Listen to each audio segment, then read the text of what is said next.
testimony. Thank you. My name is Michael Walz. I live in St. Paul, Minnesota, and I'm here in support of HF 269. I thank you for your time tonight. Give myself to share my experiences and my belief that passing this bill is necessary for the future of our great state of Minnesota's children, especially future leaders of Minnesota America. I'd like to start by saying that in bringing this, that I think this bill is a great step in bringing the state of Minnesota back to a state that promotes equality for all, regardless of sex, regardless of race, religion, creed, etc. If we want to continue to tell our children how important equality is, then they need to see it firsthand. Divorce and separation with children involved is becoming more of a commonplace, and these children are being taught in school the importance of equality, yet when these children go home, they see a system that promotes inequality. Even though they are begging to spend ample time with both parents, they unfortunately live in a state that promotes a single parent, not both parents. I'm a school teacher at Pine City, Minnesota. You know, as legislators from last year, firsthand the rigorous standards Minnesota has to become a school teacher. We have constant background checks, fingerprinting, and questioning even the slightest marks on our record. We have to be perfect to keep working around children, and rightfully so. We want our teachers to be some of the best upstanding citizens, and that's what we expect. And that makes me proud of Minnesota because of the rigorous standards that I had to go through to become a Pine City teacher. I teach currently at Pine City, Minnesota. I teach today's youth for tomorrow. I push them every day to be the best they can be, to learn from our mistakes and for a better future. I have had rigorous background checks, as I stated, and I know and I have the necessary education to understand our children.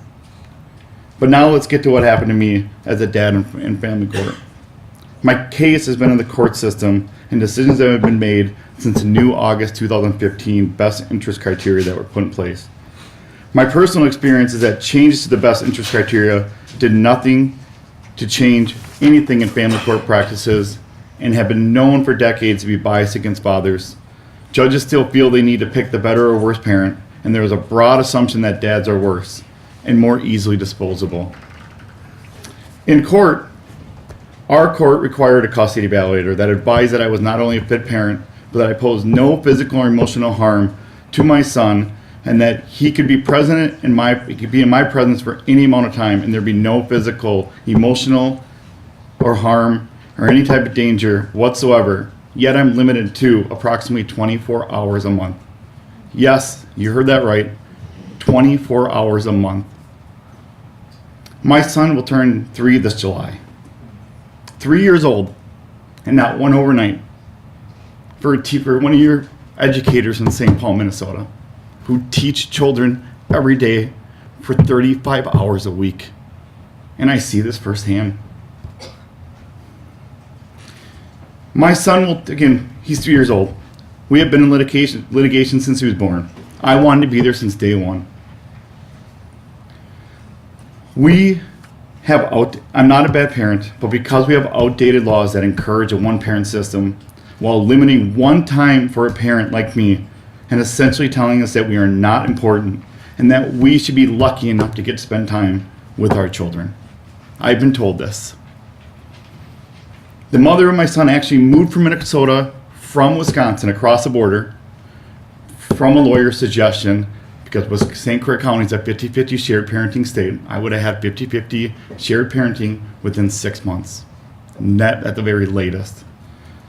Knowing that if she moved to Minnesota, mother custody, mother favorite state that doesn't support equal parenting for fitting involved parents, that she would have the upper hand. The mother of my son asked the court that it be minimized from his life, and the courts agreed on the basis that one parent is more important than another. This is not a society we should be living in.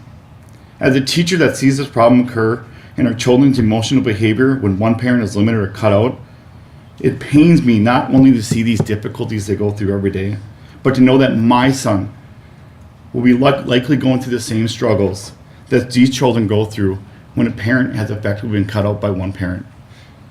I could go through numerous of instances of parents filing false orders that get denied and continue to file them so that a parent can be shut out. But I don't want to take up that much time. I want to focus on what's important here.